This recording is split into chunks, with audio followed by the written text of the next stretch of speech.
Mes chers compatriotes, surtout aux femmes de l'Est, une vidéo de moi circule depuis quelques jours sur la toile. Une vidéo d'1 heure, mais qui a été coupée 1 minute afin de me nuire et nuire à mon combat, celui des femmes.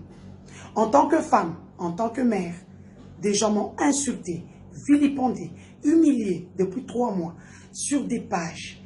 Il était pour moi question étant de répondre d'une manière peut-être plus agressive à toutes ces personnes-là. Aujourd'hui, la petite vidéo d'1 minute vous a choqué. Elle me choquerait aussi si je ne m'entendais pas. Si je n'avais pas entendu le 1 heure du temps. À toutes et à tous ceux qui ont été choqués par la vidéo, trouvez la force de me pardonner. Je vous demande un pardon sincère parce que je suis une femme, une mère, une grande sœur pour beaucoup. Je milite pour le droit des femmes dans le monde à travers des associations, l'UNIFEM, des lobbying, des marches que j'ai faites pour les femmes. Trouvez en vous la paix que j'ai toujours prônée.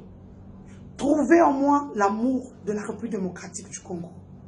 Ainsi, nous ferons de notre combat un combat noble. Ne laissez pas les gens enlever cet élan patriotique que j'ai pris pour les femmes.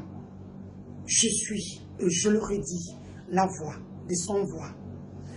Mon histoire est récupérée politiquement, alors que je suis en train de répondre à des compatriotes qui sont pour la plupart de l'Est de la République démocratique du Congo. Des gens qui m'ont humilié, vilipendé, insulté pendant 2 mois, en tant que mère, allant même à exposer mes enfants. Je vous aime.